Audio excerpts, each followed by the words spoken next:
everyone. I'm Kayla. And I'm Silas, and this is The Adventures of Kayla and Silas, a podcast about everything travel. Each week, we cover travel topics that we find interesting and that we hope you will, too.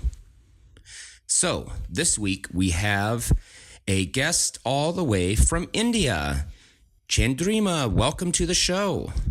Thank you, guys. I'm so excited to be here. Yeah, we're excited to have you here, and thanks to the power of the internet and Google Hangouts, we're able to make this podcast a reality today. Woohoo! Yeah, woo. Anyway, Chandrima is a world traveler. She has lots of travel adventures and stories, and we want to learn more about your adventures and what inspires you to travel today. So, without further ado, we're going to jump right into it and learn a little bit more about you. So just tell us about yourself and your travel background. Sure, Silas. So I started, I think, getting really into traveling around 3 years ago. Of course, before that, I've traveled as a kid with my parents, but honestly, those incidents were not something that really drew me towards traveling a lot. So, as I was growing up, being a kid in India, where you attach a lot of importance to studies and your academics and stuff, the same was applicable to me as well. So, I kind of grew up putting more emphasis on your studies and went on to do a degree in engineering. No surprises there, as most of the people in my country do. And thereon, even though I liked that subject, I kind of never got into a job. I don't know why, but then MBA seemed to be the in thing around that time. So I went on to study an MBA right after that, after engineering. And then I got into sales. Yeah. So I hated myself in that sales role.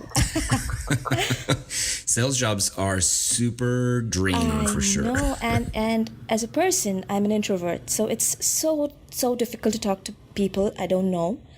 Even with friends and even with people that I know really well, it takes time for me to kind of open up and talk about, things of interest and stuff. So imagine having to do that with people you don't know day in and day out. It was exhausting.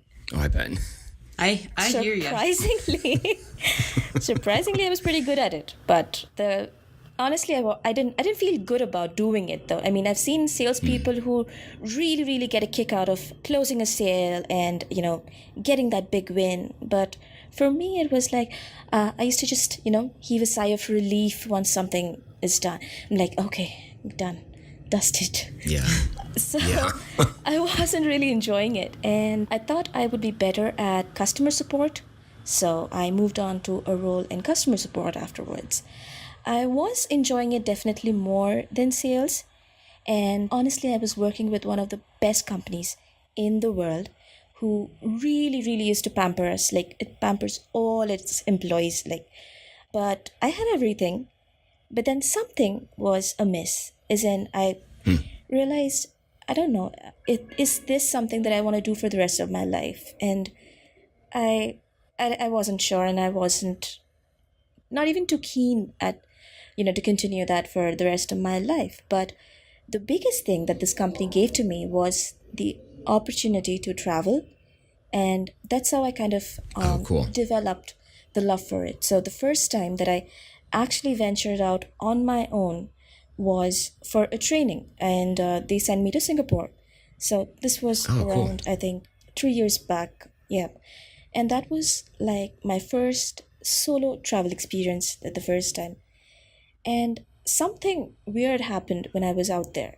I used to focus less on the training itself and just wait for the day to get over so I could just walk out and explore the city on my own. And it felt awesome. It was just out of this world. I still remember I was out at some 12 at night. Streets of Singapore deserted, very quiet, unlike what you see in the daytime. And it felt so I don't know, it just felt liberating to be there. And ever since I came back from there, I spoke to my husband and we were like, we have to plan the next one right away. Oh, yeah. And So between the two of us, although we like traveling together a lot, I'm more of the person who decides where to go next and when we should be going and let's book the tickets right now. He was more of the sort who's like, let's save up a bit more and we'll just do it next year maybe. And I'm always the one like, no, we need to do it right now. Let's do that. So that's how it actually started. And since then it's been awesome. It's like the thing that I look forward to the most. And I don't know, I mean, had it been me a few years back, I wouldn't have been able to take this step. But what I did recently was that I decided, 7 years into the corporate work life, I'd had enough. I wanted to do something different. So one fine day, I just thought of quitting. I didn't know what I'm going to do next. I had no idea. But I thought I'll figure it out. And it's definitely time to do something that makes me happy. So basically what I did this last August, is when I kind of quit my job. And then I thought I'll just take a while to kind of think things through and then decide what I want to do next. The good thing was there was already a travel planned in September. And we were supposed to go to Paris, fun. Brussels and Amsterdam. So I was really, really looking forward to that trip. And I thought, let me just come back from that trip and then decide what I want to do afterwards. Suddenly, I mean, it was like, I would say, incidentally, it was not something that was pre-planned or something. I got into this writing thing. I thought maybe, why not? When I have time on my hands and I'm not doing anything right now, let me just take up blogging. And that's how I started my travel blog in a very small way. And I realized I had been missing my love for writing for a long, long time. So what I did is I actually landed a job in writing. So right now I'm also working on my blog part-time. And I have like a day job, which is again into writing. Oh, cool. So I know like completely different from what I have studied and worked, like from engineering to sales to customer support and now all the way back to writing. But the biggest thing is that I feel truly, truly at peace and I feel happy doing what I am right now. Oh, that's awesome. So very cool. That's a long road to getting yourself to a travel lifestyle, but it's a really cool journey. And I don't know, that's exciting stuff to be able to find yourself in a place that you are enjoying what you're doing and you feel at peace with it, because not everyone gets to say that. And I know, yeah. Very cool. So I guess with all of the trips that you've taken then, what type of travel do you tend to do most often, or how would you categorize your preferred style of travel? So we try and do, budget travels, of course, like, but we don't mind splurging, in bits and pieces, like a certain experience, or we'd like to save money probably on the stay and not spend lavishly on a hotel in a luxury suite or something. But again, we would not really choose backpacking or staying in hostels either. So somewhere on the mid-range, which is affordable. We feel very similarly. Yeah, it's just something that's affordable and comfortable as well. So that would be my traveling style. Very cool. Yeah, we try to do the exact same thing, because with hostels a lot of time we're not able to share a room, just the two of us. And so we would prefer to just have a room to ourselves so that we can, at the end of the day, not have to be on. I feel like when you're traveling in hostels, you're constantly meeting people and you're hanging out with all kinds of different people, which is a lot of fun. But after a long day of walking around the city or exploring, you sometimes just want to be able to have want to eat cookies in bed. Yeah, you just want to have downtime to yourselves. Yeah. Very cool. So it sounds like you've traveled a lot of different places. Not a lot. I think it's just about, in terms of countries, it's been around 11 so far. Oh, sure. Well, we know lots of people who would say 11 countries is a lot of countries. So it does depend on your frame of reference, I guess. Now, my frame of reference from where I'm coming, I just think there's a lot more to cover. So I'm coming from there. So I guess you have been to some interesting places, let's say that for the time being, but what are some of your favorite destinations that you've visited, and where would you like to go back, or where would you recommend other people visit? I think my most favorite destination would be Santorini in Greece. That has been like, it was just out of this world. And everybody that I've spoken to, people who know that I've been there, have always recommended that place. It's just too good to be true. And if given a chance, I'm definitely gonna go back there time and again. That's one of my favorites. And I think That's what awesome. comes close to that is Key West. I love Key West as well. Oh, really? What about both places, I guess, stood out to you as amazing? I think I have a thing for islands in general because it's like a little quieter, away from the hustle of the city life. It's a little different, kind of exotic. And it's just like, I feel like those places are somewhere you can just gaze off into the ocean and spend hours just doing nothing. And of course, there's great food. Great food, great drinks to keep you company. And it's just a different vibe. Like, I love islands. That's super fun. Yeah, we've been to a couple of islands, but I don't know. I think we prefer the hustle of a city. We do. I think because we grew up in the Midwest in the United States, it's so quiet regularly that we are looking for something that is new and different, and a big city is typically new, is very different from where we grew up. So I do love the big cities as well, but like New York is one of my favorites. oh, cool. Yeah, and I love Paris as well. Those are like my absolute favorites when it comes to cities. Paris was a lot of fun when I got to visit. It was very different than I imagined it being, because it was a big city. I thought, oh, this is a big city, it's going to have a big city feel, but it felt very walkable, and I was able to navigate it very easily, and there was just so much to see around every corner that it didn't feel like the downtowns of other places I've been. It felt, I don't know, it felt very, very different. I haven't been in a long time. Kayla went when she was remember. 13, 12. How old were you? 14. 14. She was 14 last time she went. And so she's completely forgotten Paris. But, oh well, that's your I just don't own have an problem. adult comparison.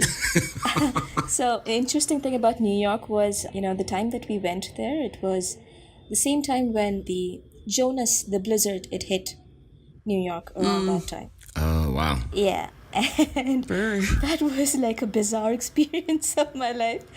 I bet. I had never seen snow before. Okay, coming from a tropical country. I was going to say you don't get a lot of snow in India. First snow experience, and you're like almost getting blown over.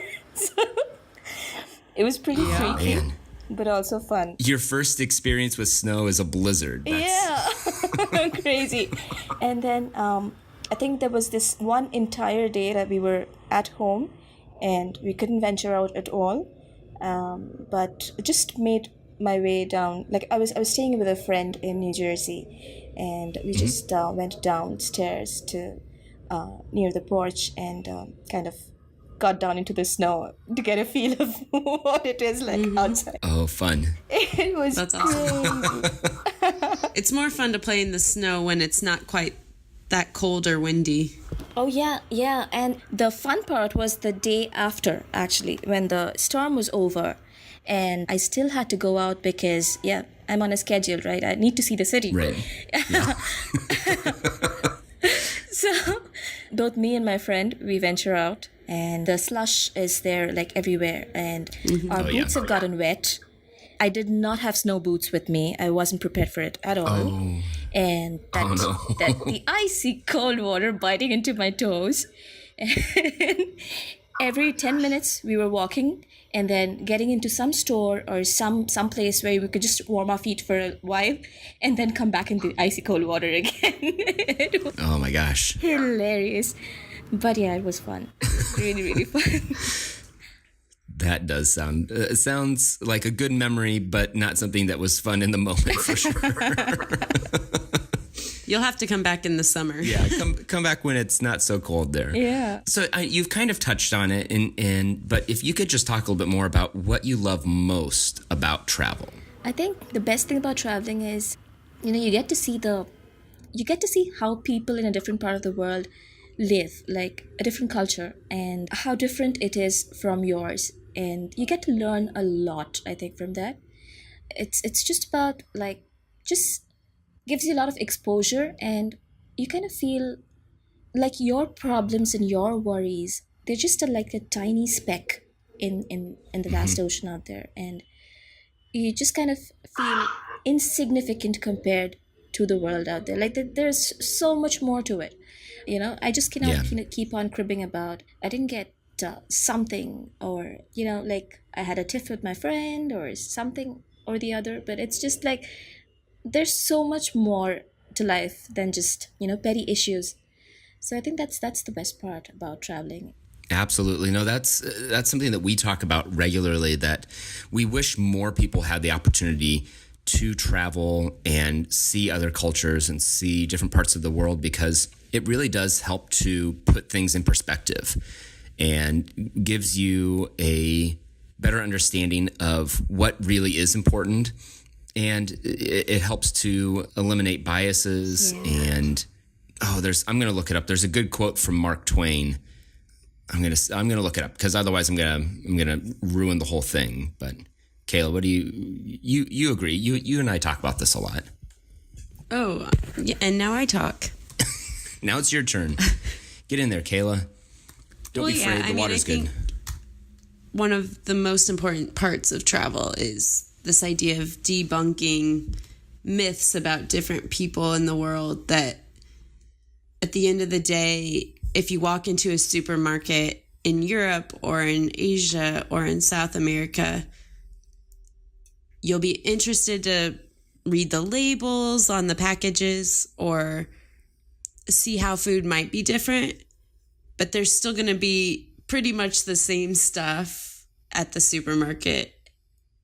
You know what I mean? Like, that's just one example. Yeah, well, we just talked about it last week, where it's good to look at your experiences during travel as a Venn diagram. So you have the two circles, my experience back home, my experience or the experiences here in this new destination. And as you look at the two circles, you start to recognize that they actually merge quite a bit. So there's that center part where you share a lot of the same experiences from back home with the people that you interact with at your new destination. But then you also get to look at the parts that are very different. But I found this quote from Mark Twain. It says, "Travel is fatal to prejudice, bigotry, and narrow-mindedness, and many of our people need it sorely on these accounts. Oh, yeah. Broad, wholesome, charitable views of men and things cannot be acquired by vegetating in one little corner of the earth all one's life." You know what? I have that quote on my About Us section on my blog. That's it. Oh, really? That's awesome. Well, I should have just said, have you heard of this Mark Twain quote? And you would have said, yeah, it's on my website if you'd checked it out. No, but just means, how we kind of think alike on those lines, right? Mm-hmm. Yeah, absolutely. Okay, let's get crazy for a second. Let's get hilarious. Tell us. You mentioned the snow, but I feel like you might have some funnier, crazier stories from your travel and some adventures. Embarrassing ones too. Okay. We all do. We all have those. I think. So what do you got? Yeah, one of the most embarrassing ones was on my first visit to the US. Okay. And when you're not familiar with the tipping cup. Okay. So this was in LA, and I was actually close to the Venice beach, and I was trying to go to Santa Monica. And it is like a bit of a walk, and it gotten dark, so I thought I'll take a cab.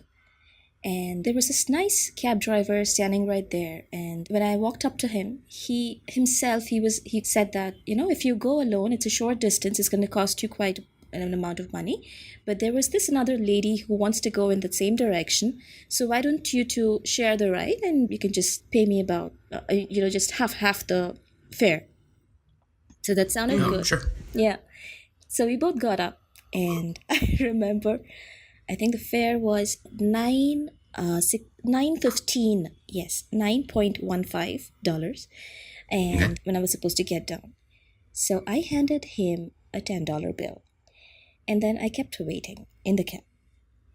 Because in India, the way we're used to it is that I'm expecting the change back. He should be giving me back the change. I hadn't realized that he's actually waiting to see if I can give him a tip on top of that $10, of course. And I sat like an idiot out there. And then, he just mumbled something about, remember this kindness that I offered, or something along those lines. And he gave me back $1. Oh my gosh. Oh, thank you for that 15 cents that you spared me on this trip. He in fact gave me 15 cents back. Remember this kindness. Okay, yes, I will gladly give you that 15 cents back when you desperately need it. Disappear somewhere, just disappear. I don't want to be seen anywhere on this guy. How long did you sit there? Did it feel like?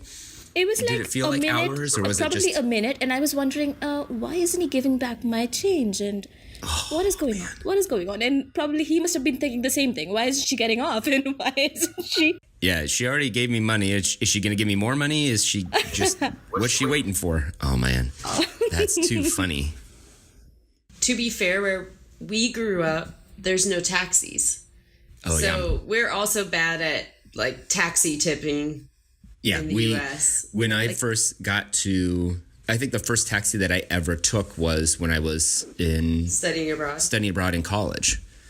When I went to university. And so I was, 22 years old, something like that, before I had taken my first taxi. So I don't remember mine. We would have had no idea what to do either in that situation. I would have been sitting there waiting for my change as well. And he would have given me $1 and said, "Remember this kindness," and I would have remembered. I wouldn't have known what to do with it, but I would have remembered. Oh, man. Oh, yeah, I got one more. Yes, this was, again, okay, I think I have a thing for the U.S. This was in Vegas. And... Uh-oh. You know the rule. What happens in Vegas stays in Vegas. And this was a company-sponsored trip, all right? And it was basically a sales kickoff that we had that year. And the annual sales kickoff. And they kind of put us up in the Aria in Vegas. And so we were super excited about that, because I don't know if I were to travel alone, I'd be staying in a place like Aria at all. So we were just completely, bowled over by all of that. And so I think I was sharing the room with a friend of mine, and the controls in the room was something I had never seen before. It was kind of like motion sensors and all kinds of weird gadgets around. What I hadn't realized was when the alarm sets off, okay, so the room has like a central control system sort of thing. It's like a tablet from where you can call room service if you want, or all kinds of other stuff. You control the TV remote and everything. And there's an alarm also built into that, which I hadn't realized at the time. So how it was configured is that when the alarm goes off, your curtains will open all by themselves, and oh no, the TV will go on, and all the lights in the room. So it was 3 a.m. and suddenly I see the TV is switched on, lights have gone on, and the curtains slowly, just opening. That's so creepy. Freaked out of my wits. I was like, what the hell is this? Oh no, that's so nervy. Wait, why did the alarm go off? I think the alarm was just set at that particular time. I don't know. I mean, I had not checked it or anything. Somebody probably who stayed in the room before you was like, wouldn't it be funny if everything went off at 3 a.m. while someone's trying to sleep? Ha ha ha. Oh man, it was so spooky. It's not funny. I'm trying to sleep. Even if I have an alarm set, I don't want light and TVs. Waking you up anyway. No. The spookiest thing, though? No, imagine the curtain starting to open by itself. Like, it just goes. I know, right?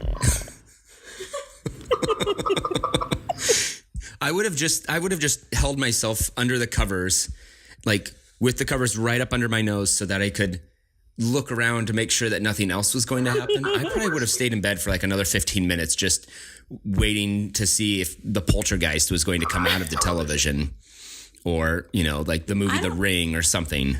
I don't think that's a normal U.S. hotel experience. It is not. I mean, we're in a hotel room right now, and I'm pretty sure it doesn't do that. Or if it does, we haven't figured out how to yet. Oh, my gosh. No, we have to actually flip the switches here, I think, to get the lights on. That's too funny. That's amazing. The last thing that we wanted to talk about, we try to educate people on travel and give them advice for making their trips better in the future or giving them the opportunity to travel. And so we're just curious, what advice do you have for our listeners so that they, especially if they're looking to take trips that are similar to yours or destinations similar to yours, what advice do you have for them about travel? I think it's not just about travel, it's about anything that, you know, if somebody wants to do something that they like or love, I think you should just totally go out and do it, because things have a way of falling into place. You know, you might not imagine that they will, but it just does. So you got to take that first step, be bold enough to take that first step, and eventually it's all going to work out. So if it comes to traveling, and if you think, you know, something's stopping you, just, you know, be logical about it. Nothing can stop you from doing something that you really love. Of course, the key to traveling, you know, saving some money and traveling on a budget, of course, is planning way early. So that's what I do as well. And the flights are something that's going to cost you the most. So if you can get, you know, some good deals on your flights, you know, when you plan early, maybe like at least 6 months or at least a good 3 months prior to your trip, you get some good deals on your flight tickets as well. So that kind of cuts down on the overall cost a lot. And then I think just take it from there. And there are a lot of things that you kind of pick up over the years as you start traveling. Like if there are some, you know, complimentary tours or, you know, like just some, like in Paris, I found Discover Walks. They kind of conduct these free tours, which are really, really informative. And you just have to kind of tip the guide, and that's like, you know, whatever amount. There's nothing specified in there. But it's really nice to kind of go along with them as a tour group. You're not spending a great amount on it, but you're getting to learn a lot, you know, just by exploring a neighborhood which you otherwise wouldn't have gone to, you know.